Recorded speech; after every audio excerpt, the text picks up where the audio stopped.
guys, let's just play the 5v5, engage, AD carry in the back line, control mage. Let's just make it simple, make it standard, but we are getting into picks and bans, and we already see that Amber is going to stick with that Nocturne ban that we've seen in all 3 games, as well as most likely the Jhin Bard ban from the side of Bucky's.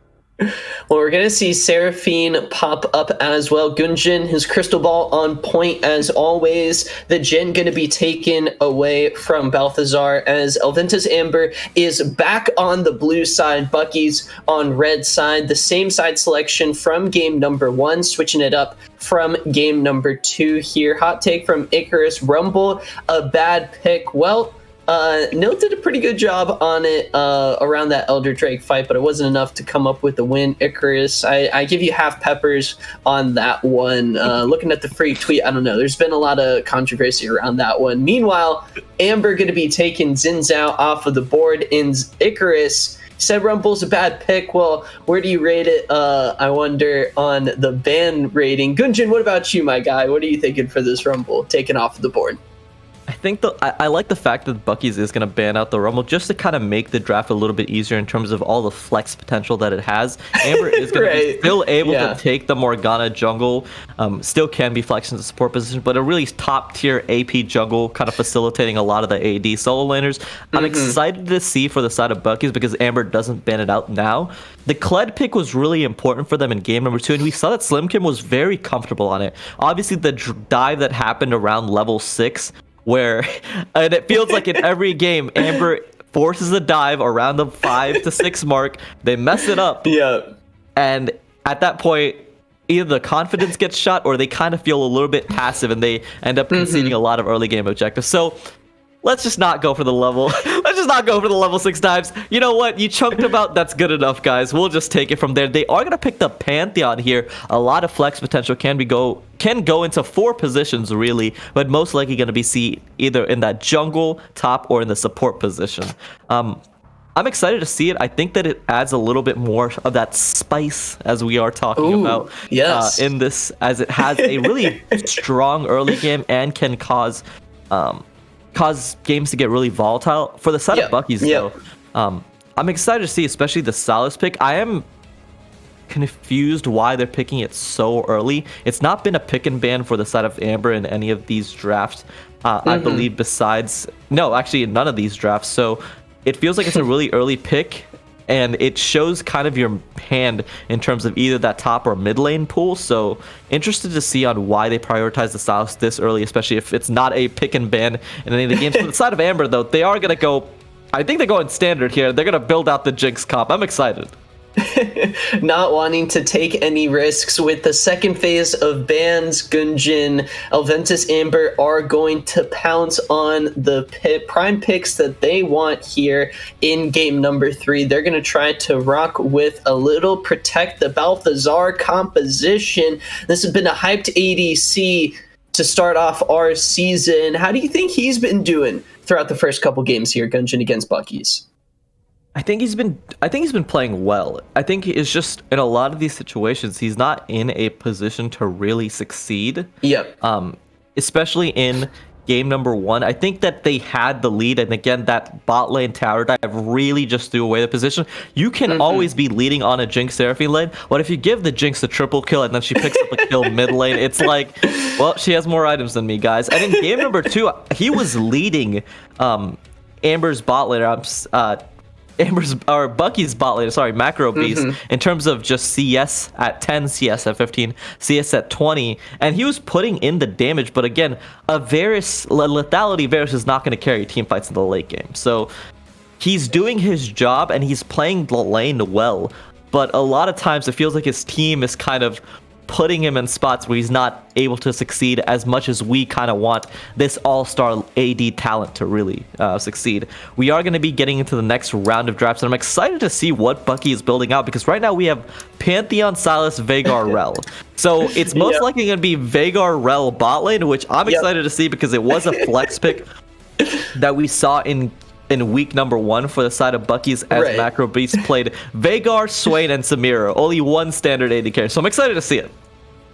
Well, Macro Beast, he did play the Vigar last week in the series against CB Rush, and well, Gunjin, to be frank, it didn't really go that well. 1-7-3, not ideal, but he's looking to bring it back here. Elventus Amber, meanwhile, they are locking in the spicy Katarina, potentially for the mid lane. Gunjin, this is coming a little out of the blue for me. How do you feel about the champ in the main lane? Also want to shout out Shells for stopping by, Light League caster, smurfed on the cast as a whole yesterday. Glad to see you here in the chat, my guy. But Gunjin, Katarina for mid lane. I like the pick. I think it's something that obviously it is a champion that if you're not comfortable, you're not just going to whip out here. But right. I'm excited to see Jesus picking up the Katarina.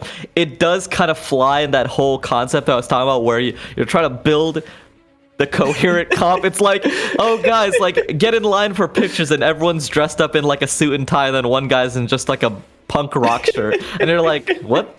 But that's kind of what Katarina is in this comp. You have the standard Cho'Gath Morgana, that frontline Cho'Gath obviously being that super mega tank, and then the Jinx Karma Morgana that just amp up the Jinx to run into these team fights, and then Katarina. And that's kind of what I wanted to say. I'm excited to see it. I think it's going to do well into most likely that Sylas matchup, but it's so volatile because Katarina is such a feast or famine champion, and she does have decent setup in these team fights with Cho'Gath being able to kind of frontline set up fights with the Morgana. But he's going to have to pick his spots because if he just jumps in, there's a Veigar, Pantheon, Rel, Set that are just going to instantly CC him, and he's going to instantly die. There is a lot of not only CC options, but simple, easy to execute, limit the brain power. You don't have to use too many wrinkles with the Pantheon, with the Rel, with the Set. You just click. And really, I'm nervous for Chicken Crocs in this game. He's going to have to pop off seriously in this one. It's going up against the Sylas, I believe, in the mid lane, Gunjin. Or do you think the Sylas is going to be in the jungle and maybe you send Pantheon to the mid lane? I would assume it's most likely going to be that Pantheon jungle. It is something that we saw, I believe, last Worlds. It was a really popular pick because he was able to kind of just farm his jungle really quickly and then just get out on the map and gank. And it is something that we've seen that Bucky's likes to do. Array is playing aggressive. 0 and 7. Try to make play after play after play, even when they're not working. So it kind of fits into that wheelhouse of champs and kind of style that Array has shown. So I expect it to most likely be that Pantheon in the jungle. I'm excited to see that jungle matchup because Morgana again is that new age jungler. Cycle camp as quick as possible, look for really high percentage ganks, and then just camps on loop. And Pantheon is, I'm going to make a play. If it doesn't work, I'm just behind, guys. I'm just going to hit W on people. So I'm excited to see it, but we've seen that old age has worked out. I said in game number 1, they say new is better than the old, but I've been proven completely wrong because I think Bucky is kind of putting it together as a team. And I like that they are so kind of single-minded in their efforts. Like they're not they're not trying to do too many different things at the same time. They're like, this is what we do. This is what we do well. We're going to click on you. We're going to all go in at the same time and we're going to kill you. And that's what they do, and they do it well. And looking on the side of what Elventus Amber have for their composition, thinking about that goal for Bucky Stratosphere, wanting to send Chicken Crocs or Balthazar straight to the moon with all the burst in CC. I mean, you even got the Primordial Burst available for Macro Beast on this Vigar, the huge CC lock-in. I'm really looking for Ebon to pop off on the Rel pick in. Overall, the engage potential, I think, is really strong. I want to think for a moment, though, we do have the Sylas in the mid lane for Jesus, and he's going to be, outside of making water to wine, stealing a little bit of ultimates here in this one. Which one do you think is going to make the biggest impact potentially? Where should we keep our eyes on for the hijacks? I think either stealing the Morgana or that Cho'Gath ultimate is going to be really important as he tries to dive in and just execute Jinx or the Katarina as quick as possible. I am excited, and something that we didn't talk about, the Set counterpick into the Cho'Gath. I can't wait until I see the Cho'Gath get suplex flipped into his team, and with how set ultimate scales with the max health of the target he's flipping, it is going to deal a lot of damage. So like there is a lot of setup for the side of Bucky's, even with obviously the Morgana and Karma Shield. If they're not timed properly, if they can get broken by either the Vigor and the Silas with just the magic damage, there's a lot of engagement. These fights are going to be super explosive, and I really hope that Amber doesn't concede the early game as much as they did. This was one thing that, this is not about this draft, but just about how they played game number 2. And this is an incredibly simple macro play. When the Bucky's bot lane pushes the wave in and then leaves, Amber shouldn't just have object permanence issues and be like, oh, they just disappeared off the map. They're going to go do something, guys. Like, they're going to go either get the dragon or make a play mid. And time after time, I would just see every member alive on the side of Amber, but a dragon's being taken. That shouldn't happen. There are times where you can be like, okay, let's let this dragon go. We didn't set up, or like, we want to hit this power spike or this item timing, but it shouldn't be at level at 5 minutes in where Amber's bot lane leaves and Bucky's bot lane leave, and Amber's just like, I guess they just take the dragon then. Like, fight! Like, please, you have Rumble, and in this game, you have Morgana, you have the Cho'Gath that's going to be that super tank. You need to try to contest, because again, if Bucky's puts you on that timer, if at 25 minutes you have to fight for your life at a soul fight, that gets scary, because Jinx probably is only sitting on 2 items, and at that point, the effectiveness of the champions on Bucky's is so much more effective, because their base stats and base kits is just a lot stronger. Well, ladies and gentlemen, the players are just about to get ready to load on to the Rift. The champions locked in. We see Elventus Amber trying to turn around this Block 3 series, trying to redeem themselves for the big lead that they had in game number 2. Gunjin, we know they're capable of it. We know they can make this a close game. Or are they just going to let Bucky's Stratosphere ride into the sunset to their first sweep here at XLNC Esports? It's going to be a very exciting game number 3 for week number 2 mid-league show match action. Icarus and Cam are waiting on the Rift. They're loaded up, geared up, Red Bulled, feeling good about game number 3. Ladies and gentlemen, don't click out of that browser. We'll be back after this short break.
Countless worlds colliding, only one will take it all. Can we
Welcome back, ladies and gentlemen. We're hopping into the third and final game here tonight between Elventus Esports, Amber Elite on the blue side, and picking up on the red side with a clean 2-0 so far. We have Bucky's Stratosphere picking this one up. I'm super excited for this final game. I'm also very, very interested in this Katarina pick. It does look like we are going to have a little bit of level 1 shenanigans as the level 1 bind does hit from NIL onto Morgana. Slim Kim is cut out. He does not get to live past level 1. That is already first blood for Balthazar in this game 3 tonight.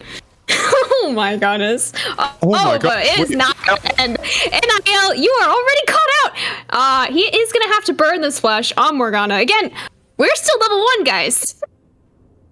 My big question is, what does that cost you from Elventus? Like, you picked up first blood, but there was that nerf to first blood pre 2 minutes like years ago, and so picking up first blood on a level 1 cheese doesn't spell the end of the game here by any means necessary.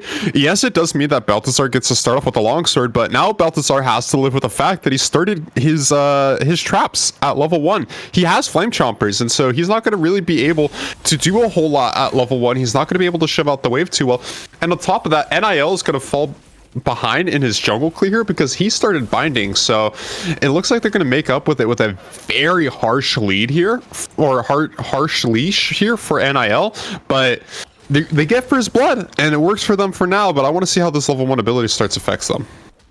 Yes, this is, I believe, the first blood that we've had for Elventus. So they are already starting off with the better early game than they had the previous 2 games here with Balthazar being able to pick up that level 1. Although he did have to trade it for leveling traps level 1, but I think that is probably going to be worth for this late game hyper carry Jinx. You do want her to get these early kills. And that's really where we're looking for Elventus Gaming here. They want to get this Jinx ahead. That's the name of the game. You have Morgana, you have the Karma, and you have the frontline Cho'Gath, but hold on. NIL, you are going to get flashed on by 2 members. Jesus is able to pick up that kill onto Morgana on her chickens here, but Balthazar is able to be cut out here from this E from Vigar in the bot lane here. Evan trying to do as much as he can as well. It's not going to be able to pick up another kill, but Array lands a nice EW onto Chicken Crocs. Going to get his Ignite out, and that's actually going to be a kill going over to Chicken Crocs on Katarina. He landed the chains. He landed the abduct, but did he really want to land the abduct there? Questionable after the fact. It's a bit of an unfortunate situation. He does end up taking a couple of turret shots and gives over a kill to Katarina. I tried to mention at the start of this game, but this Katarina pick feels really weird into this composition. Fighting continues. Balthazar, you cleansed the Rel W, but then you walked right into the Vigar E. That is not really what you want to use that cleanse there for, and we're just going to have even more fighting here in the mid lane here. Chicken Crocs is able to E away as he doesn't have flash on this Katarina here, but better chemicals. Yep, he's going to have enough movement speed just to be able to get out here, but Array does get hit by that Morgana binding, but he's going to be able to walk away pretty easily there. Ray has to retire to the cream of the sign. Never mind. NIL is probably not going to be so lucky. Better Chemicals actually flashing forward to give that shield to his teammate there. Slim Kim saying not today. He's going to flash forward with that W on the set. Going to be able to pick up his own kill in this game here. Chicken Crocs trying to turn it back around. We are just playing a little bit of air today. Oh my goodness. Katarina going to pick up a double kill, potentially triple kill. Oh my goodness. This level 4 Katarina already 4-0. Who needs CS in this game when you can get 4 kills on Katarina? Mid-league, if we get games like this, Katarina picks up a triple kill. Chicken Crocs. Oh, every time I try and talk about something like, yeah, I don't know about that one, they turn around and suddenly Chicken Crocs. Oh, it happened in game 1 with the triple kill on the botch dive bottom lane. Now it's happening again mid lane here. The Katarina gets a triple kill. I cannot get anything tonight right when it comes to my color analysis, but I love to see that Chicken Crocs is able to find himself an early game lead here, despite the fact that he doesn't have that flash. He's running teleport ignite, and it's working so well for him here.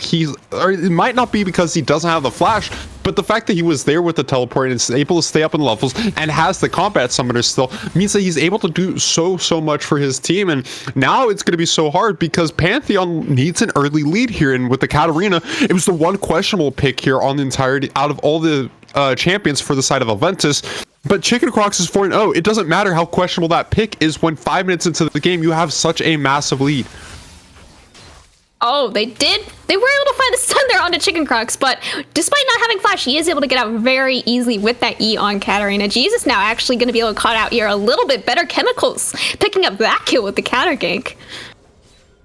Yeah, it just feels like at this point, Elventus has to download onto Array. They figured it out the last game, honestly, and we saw, as we kept talking about, Array wasn't able to find any successful early game ganks. He was down 0-7 at some point, but his mid-game performance more than well made up for it. We have a bit of a trade going on top side, but it won't result in too much, just some health bars. But really the big takeaway here is that Elventus not only have the download and are preventing Array from getting these successful ganks, but they're actually getting counter ganks, getting counter roams off here from the bottom lane and the jungler of Elventus Gaming, and they're able to not only stop him from ganking, but shut him down and kill him in return. Array just face checked a 2-level lead Katarina on him, but he's not going to get punished as he does have the bigger team with him so far, and they are looking to take these early dragon towards Bucky's, but I mean, they aren't going to be able to secure it just quite yet, as we are going to be watching a little bit of a 1v1 in the top lane here. But Chicken Crocs going in here on the level 6 Katarina, so far only champion that is level 6 in this game, so they are able to secure just that little bit of control that they need for this first dragon, which is going to be this Infernal. And with the level 6 advantage for the Katarina, without Array, without Jesus being able to use the ultimates of their own, it will mean that they're finally able to zone Bucky Stratosphere off of one of the dragons in this game. The first dragon picked up across the entire series for Elventus, and it's an Infernal Drake, one of the best ones to pick up, especially for just a solo dragon that you're not going to be able to stack later on in the game. Second dragon of this game will be the Ocean Soul, so we're looking at either another Wind Drake or potentially the Mountain Soul as well. For me personally, I think a Mountain Soul would be extremely beneficial for Elventus, who's already coming out with an early game lead here. They have a lot of squishy members of their team. This is something that we were kind of discussing off of the desk. If they're able to pick up a Mountain Soul though and provide that extra shielding and the extra resistance, their already extremely deadly backline is also going to be difficult to kill, and that just means so much harder job for the melee. Chicken Crocs gets out in the mid lane there. His 400 gold shutdown going over to Jesus. Better chemicals than NIL, trying to turn it around, but it's not going to be enough. That is finally, this Katarina is going to get one shot. Trying to go on my point there, and Array finally makes a gank work. Happens in the mid lane. He gets the shutdown gold. He kills off the Katarina. Chicken Crocs goes down there. Doesn't quite have the completed stopwatch or Zanya's for himself, though he did pick up an early armor item here. It's going to be the Seeker's Arm Guard. Forgot what it was called for just a half second. It will mean some gold going back over to the favor of Stratosphere, but they're still sitting 1,000 gold. But as I was saying, the most important thing here, if you are Elventus, is making sure that you keep her backline safe. You have the Katarina who's ahead and is going to be buying space for Balthazar. And you have the Cho'Gath along to play the front line, along with this Morgana and Karma that are going to be protecting this Jinx. But Balthazar, we haven't gotten a chance to talk about a whole lot yet in this game. He is at 2-0 for the Jinx. We've been focused so much on this Katarina that we forget that the Jinx is pulling ahead in this game, and that's the win condition that we mentioned early on for Elventus. Yes, this Jinx and this Karma bot lane are definitely very strong in the Veigar-Rell duo. It is very hard for Rell to find and engage into a Karma Mantra E on either herself or her team, or even all of them, really. And I mean, NIL is going to be able to find that flash out from Slimkin in this nice little bit of a bush cheese gank in the top lane there. Almost made it work too, forcing the flash out. Really great job played by NL there. That's the ultimate coming in from Pantheon. Coming in from Jesus on the Pantheon, trying to find something onto Chief, forcing out his flash, using his ignite as well, trying just a little bit more burn. Might have done it, but it is still just going to be Chief surviving. It's a great sidestep from Chief there as well to make sure that he gets away from that spear, not going down to the execute from Jesus. It is going to mean that the ultimate has been used. The Grand Starfall is no longer available, but that's what we need to be seeing out of Jesus. He's behind in this lane. He doesn't want to try and fight this Katarina because of the 4 kills that she was able to pick up early. So instead, what does Pantheon do? He roams to the side lanes. He takes that Grand Starfall. Unfortunately, it doesn't make it happen bots top side. I would have liked to see it go bot, but bot's fighting already. He is going to find his target onto Better Chemicals, basically taking down his entire HP bar, but Chicken Crux, he is on to Evan and says, no can do, I am going to take down your support for my 5th kill of the game. And meanwhile, in top lane, Chief and Slim Kim having a little bit of a fun 1v1 there. Not much is going to come of it as there is continued fighting in the bot lane. Continued fighting across the board here. It feels like first game, third game are much more similar in style than the second game was here, but I like to see Elventus finally coming out swinging here. They have themselves the first early game gold lead that we've seen out of this entire series so far, and that does give me hope for this team that they're going to be able to pick up at least one win throughout this block of 3 here.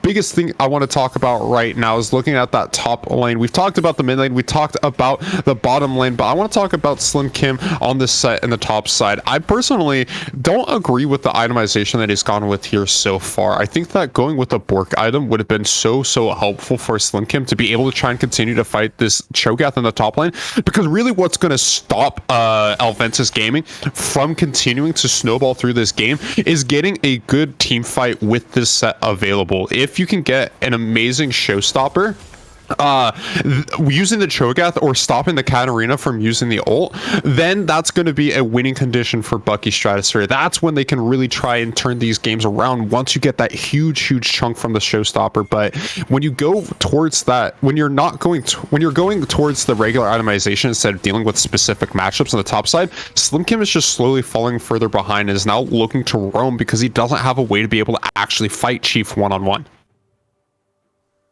Yeah, he really doesn't. And I mean, the more kills you give to a Jinx, the more kills you give to a Katarina, the more they are able to run away with this game.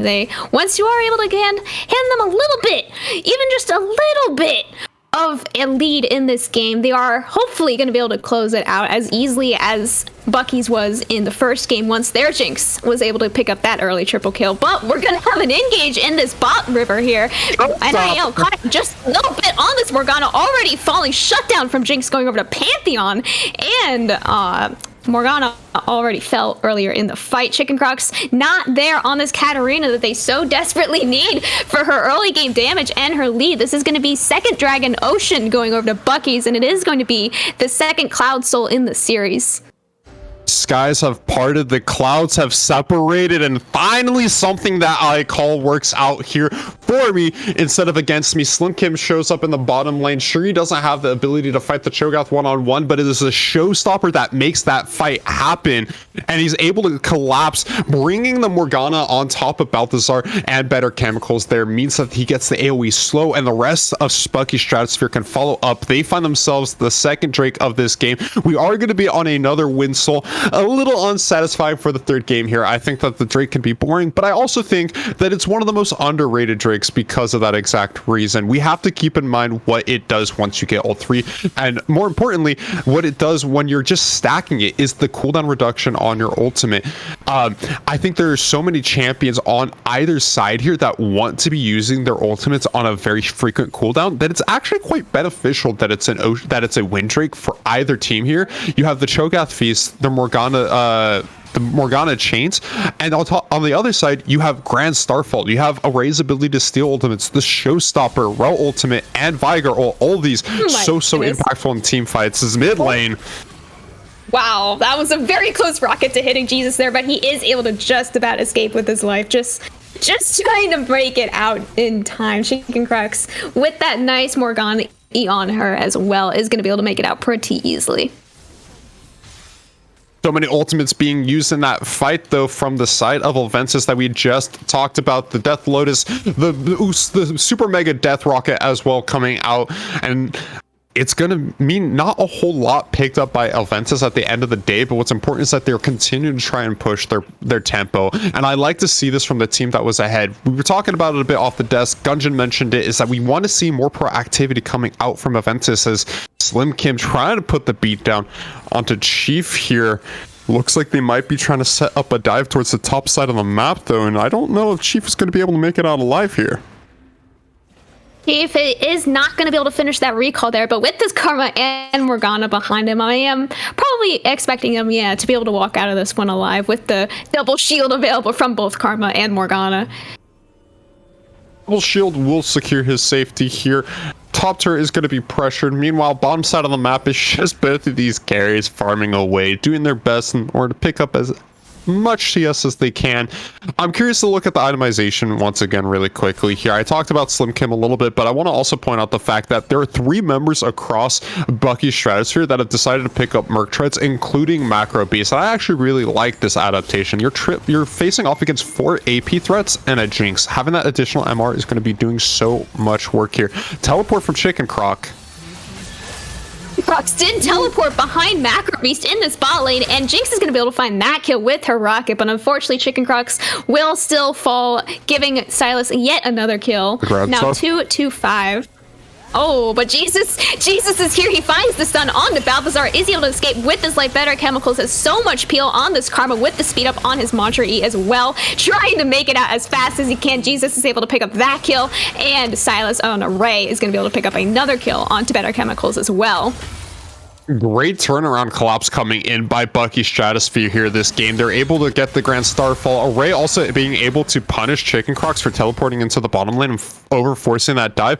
Put in so much work here. So what started as a play by Elventus ends up going in favor of Bucky's, and now that gold lead that we had early for Elventus is slowly turning into a gold lead for Bucky Stratosphere here. They're sitting at 2,000 gold up. They've been able to pick up the first 2 turrets of the game for themselves as well. They don't quite have that mid lane outer turret down, the most important turret of the game, but the extra gold is going to do them quite nicely here. With 50 seconds until the next Drake in the game spawns, both teams will probably be looking to try and set up around this river, but it's going to be the 2k gold lead, especially the catch-up gold that Jesus has been able to find for himself. That's going to be really impactful in this next fight. Buckies are really finding these picks, finding these ways to secure their gold lead in this game that they lost early on to these random mid lane skirmishes that we saw. And I mean, Evan is apparently going to be getting out once again by Chicken Crocs. Another kill going over to her, just as I was saying. They're trying to look for picks to make sure that their gold lead isn't as big as it was, or their gold deficit was as big as it was in the early game. The dark horse of this game is actually the dark bindings coming out from NIL. Time and time again, we're seeing these picks happen because NIL is in the right place at the right time. He's able to find the bindings onto Ebon there. We get a pick onto the support, and now he's able to drop the Rift Herald mid lane. Oh my.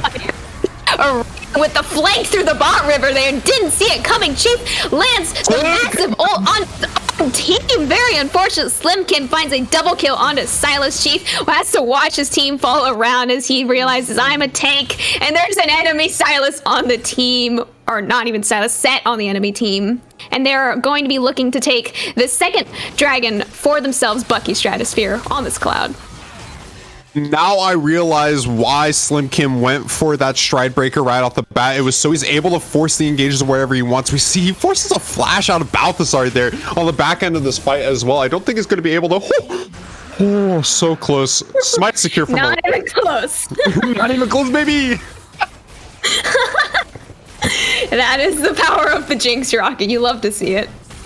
You would almost hope that Elventus picks that one up. I just think that it really just put the icing or the cherry on top of this this whole Sunday third game that we have going on here. But breaking down that team fight, we see really just where Slim Kim comes in with that stride breaker. As I mentioned, he finds the big showstopper once again. He jumps into 3 people, and really what this set does more than anything else is it guarantees that there is some way that Balthazar will be picked up here, because even if Slim Kim does get black shielded out of picking somebody up, as long as they are angling themselves correctly in the fight, they'll still be able to slam down next to Balthazar, find that slow, or at least find the follow-up CC with the face basher, and that way Balthazar, the Jinx, the one carry that we've been talking about so far, alongside Chicken Crocs in the backline, doesn't have a safe place to stand in these team fights unless he is standing so far behind his team that he's not actually shooting anybody on the side of Bucky Stratosphere. And it makes these team fights so difficult for Elventus because it feels like Chief just hasn't been with the team when he needs to be once again. Yeah, the further forward even that Chief stands in front of his team, the more of a problem it is. As Slim Kim will be able to find those very powerful ultimates with how big Chief is going to get later into this game. Balthazar wants to do as much damage as he can before he dies, which is so easy to do on ADCs, especially Jinx. In this game, with the Morgana and Karma trying to peel off as much as they are able to, it's only going to last so long if Set is able to land the massive ult with the Cho'Gath damage. This is not to say that, you know, Balthazar is going to be useless in the upcoming team fights. Once Balthazar completes this next item is what I'm really looking forward to. The Runaan's Hurricane. All of a sudden, Jinx just pops off in team fights with the ability to get AoE bolts into the 4 melee members of Bucky's Stratosphere. And that's when we can start seeing Elventus take over these team fights once again, because we've been, again, talking about this Jinx, hyping up this Jinx, and we got to see the AD carry perform these fights. We got to see the double supports really peel for Balthazar. And you can do all you can to peel for Balthazar, but until he has the items, it's not going to mean too much. And once that Hurricane is completed in the next couple of minutes here, I do expect that Elventus is going to be able to try and make some resemblance of a clean team fight happen for themselves around this 4th Drake that's coming up. And what's nice is that this is finally the first game that we have where they're not being pressured for soul point on the 4th Drake either.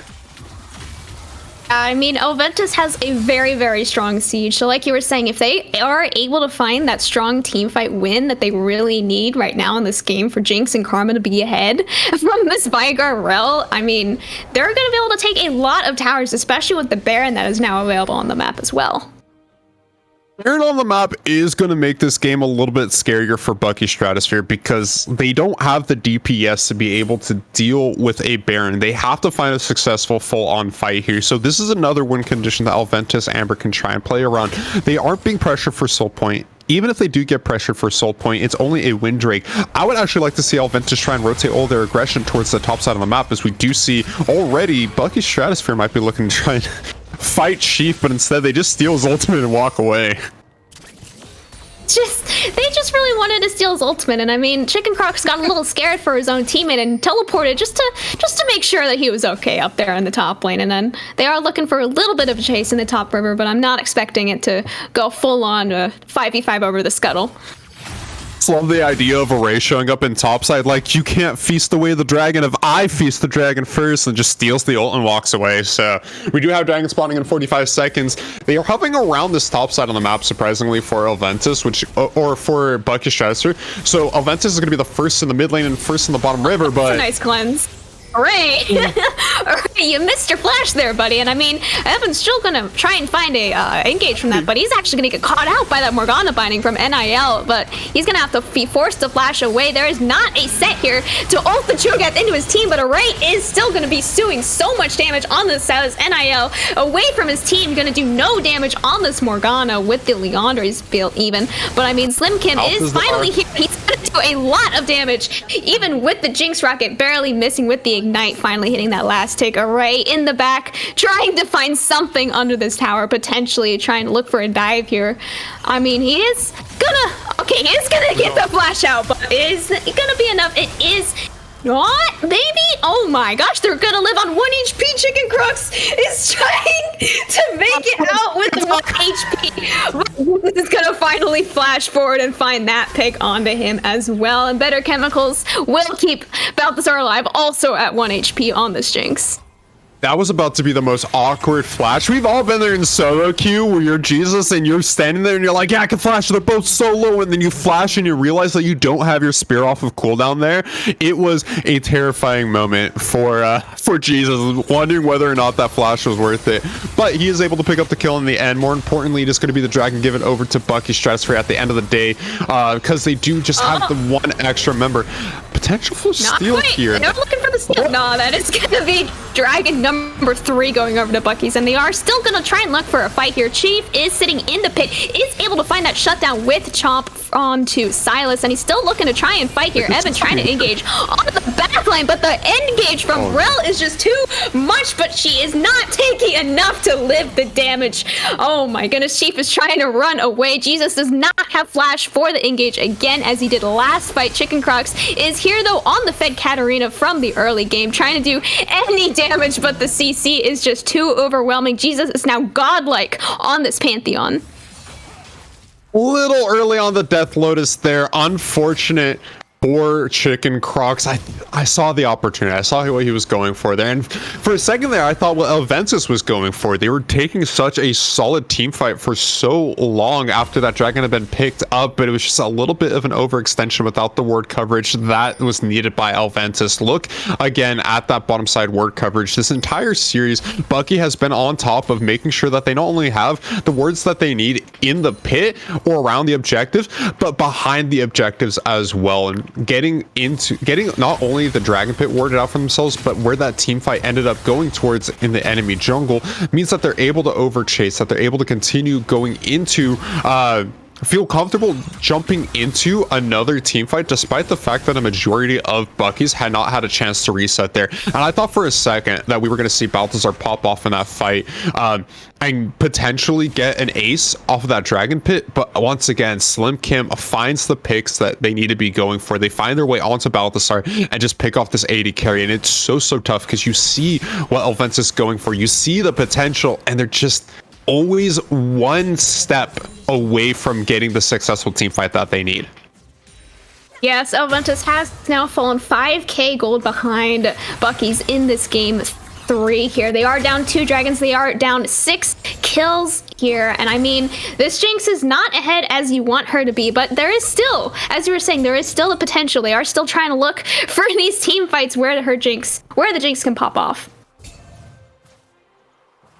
I'm hoping to see this Jinx pop off at potentially 3rd item here. I thought that it was going to be the Hurricane that they needed, but really it's going to be this IE that is needed for Balthazar. He has a couple of the components. Once that item is completed, though, we will hopefully see the pop-off performance from this Jinx that we've oh so desperately craved. But we can't forget about who's feeling so strong on the side of Bucky Stratosphere, because they have been able to bring this game back around into their favor here. They're sitting at a solid 7,000 gold lead for them, 5,000 gold lead for themselves, and a lot of that does come back to the mid lane once again here. Slim Kim and Jesus are showing up huge for the side of Bucky Stratosphere, and I think that's so important to remember. When Katarina was ahead early in this game, the Pantheon, it was still able to find the picks and the kills that he needed, and now he's the one that's sitting up with a 1,000 gold lead. He's the one that has a 700 gold shutdown bounty on his head, and he's the one that is constantly pressuring Balthazar out of these fights and just playing his positioning in these team fights so exceptionally well. I agree, and I mean, we just saw there Array really wanting to find a bush cheese for a few more kills for himself, but he's not going to be able to find it. So they're really just hoping to get Balthazar ahead in these team fights, and I mean, that is their really solid win condition here. Katarina is not going to find as much scaling as the Jinx will, so they are just playing this protect comp as strongly as they can, plus Katarina in the mid lane as well. I'm really hoping to see Elventus try and contest this next dragon here. It's coming up in about a minute 10 now, and we've seen them pick up one Drake for themselves. We know that they're not allergic to the dragons for sure here, and they've been trying their best to contest the dragons this game more than they have in the previous 2 games of the series. But what we need to see from them is we need to see them establish dominance of their bottom side of the jungle. Array has been sitting down here for this past couple of minutes, just not allowing anybody to walk into this jungle. Whoa.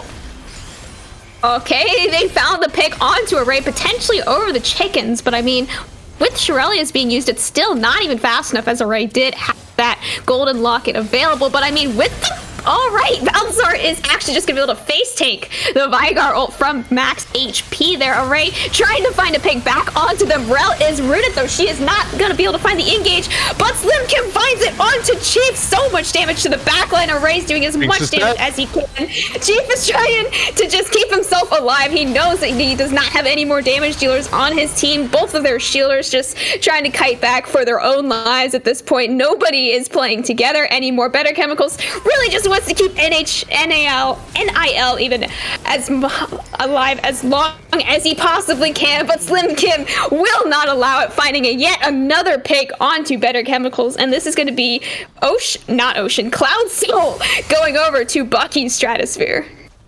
It's just another successful team fight here for Bucky Stratosphere. As much as we see the macro play, as much as we see how often Elventus is able to find themselves around the correct objective, you know, a minute 30 seconds out from when the objective from when the objective spawns.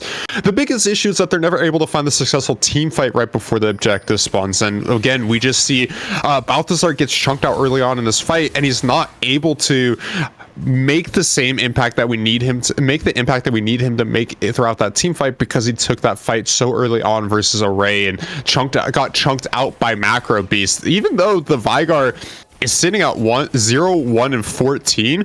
That 14 is so vital for his team, because in that last team fight, he just throws down the cage, throws the ultimate in Balthazar's general direction, and suddenly you have a half-health Jinx who has to be afraid of anybody on the side of Bucky Stratosphere walking forward, because that's the moment that Balthazar goes down. It feels like he just has to play this game not only so scared, it just feels like he has to play this game so scared that he's not allowed to participate in these team fights.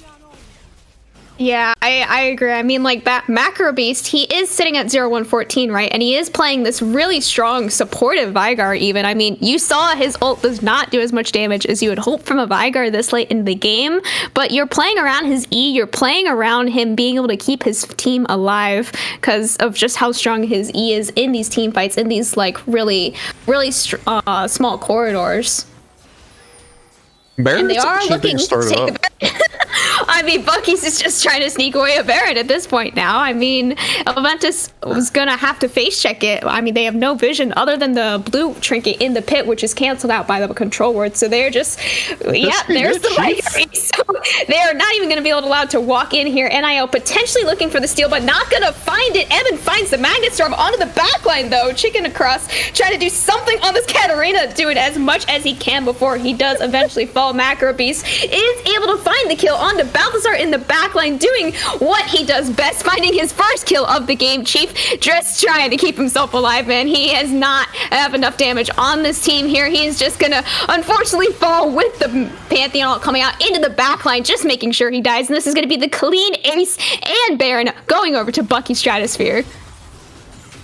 It just feels so bad for Balthazar in the back of that fight. We finally see Macro Beast find himself the first kill of this game, and it all comes down to the fact that nobody was watching him, so he just casually walks up to Balthazar, Q Everfrost, and then ulties him, and suddenly pop, there goes the Jinx. And that's just kind of been the story of this entire game, and honestly the story of this entire series. Bucky Stratosphere coming in, they should be able to finish off this Nexus any second now, but they really played these team fights so phenomenally well. They played such an aggressive, high tempo game. Oh my gosh. Finish off the Nexus here in game 3, immediately deleting the Jinx for the final time this game, and just huge props to Bucky Stratosphere.